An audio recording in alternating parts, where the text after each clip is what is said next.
Driver, গাড়ি বের করো। তোমার ছেলে এখানে কি করছে? ম্যাডাম, আমার ছেলে পরীক্ষায় টপ করেছে, তাই মিষ্টি খাওয়াতে নিয়ে এসেছি। আরে না না, আমাদের চাই না। দিদি, তুই এখন এই ড্রাইভারদের দেওয়া মিষ্টি খাবি? আরে না না, একদমই না। হ্যাঁ ঠিক আছে, ভালো হয়েছে পাশ করেছে, কিন্তু এসবের প্রয়োজন নেই। যাও তুমি এখান থেকে। ম্যাডাম, আপনি একবার জিজ্ঞেস তো করুন আমার ছেলে কোন পরীক্ষায় টপ করেছে।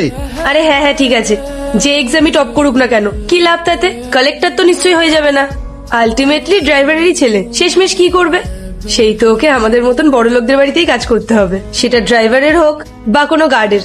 আর হ্যাঁ, আরেকটা কথা, নিজের ছেলেকে একটা কথা ভালো করে বুঝিয়ে দেবে, যাতে আমাদের মতন বড় লোকদের সমান সমান হওয়ার চেষ্টা না করে। মাথায় থাকবে। চলো, গাড়ি বের করো। ম্যাডাম, আপনি এরকম ভাবে কি করে কথা? পরেশ, নিজের ছেলেকে একটা কথা ভালো করে বুঝিয়ে দাও। ও যে এই জামাটা পরে আছে না, এটাও আমি তোমাকে টাকা দিই, তারপরে গিয়ে তুমি ওকে কিনে দিতে পারো, বুঝেছো? তাই ওকে বেশি হাওয়াতে উঠতে না করবে।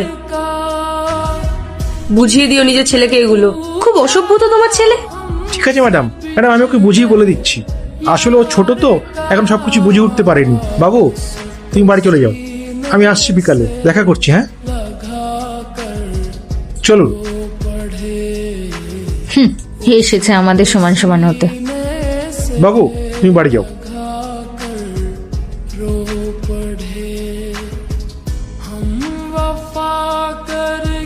কি বললেন উনি? কালেক্টর থ্রি হয়ে যাবে?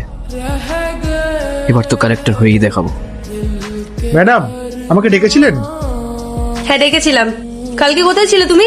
ইনফর্ম করার প্রয়োজন বোধ করো না। আজকে এসছো, তাও আবার লেট করে এসছো। ম্যাডাম, কালকে আমার ছেলের কিছু বই কেনার ছিল, তাই কাল ছুটি করেছিলাম। আরে কি তোমার ছেলে কোনো মহান ব্যক্তি নাকি? যখনই দেখি তখনই গুণগান গাইতে থাকো। ম্যাডাম, আমার ছেলে কিছুই না, সে এক বয়স্ক বাবার শেষ আশা ভরসা। ও যদি পড়াশোনা করে সফল হয়ে যায় না, তাহলে আমাদের জীবনটাই বদলে যাবে ম্যাডাম। ও হো হো, মানে তোমার ছেলে তোমার পুরো পরিবারের জীবনই পাল্টে দেবে। এমন কি করছে তোমার ছেলে? কিসের পড়াশোনা করছে? ম্যাডাম, আমার ছেলে ইউপিএসসির প্রস্তুতি নিচ্ছে। ইউপিএসসির প্রিপারেশন নিচ্ছে? আরে পাগল টাগল আছো নাকি তুমি? আর তোমার ওই ছেলে, ওর কি মাথা খারাপ? আরে তোমরা জানো আদেও ইউপিএসসি পড়তে গেলে কত টাকা লাগে, কত সময় লাগে, সব থেকে বড় জিনিস ব্রেন, সেটাও লাগে।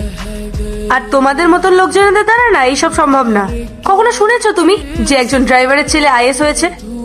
খুব শখ না তোমার নিজের ছেলেকে পড়াশোনা শেখানোর, আইএস বানানোর?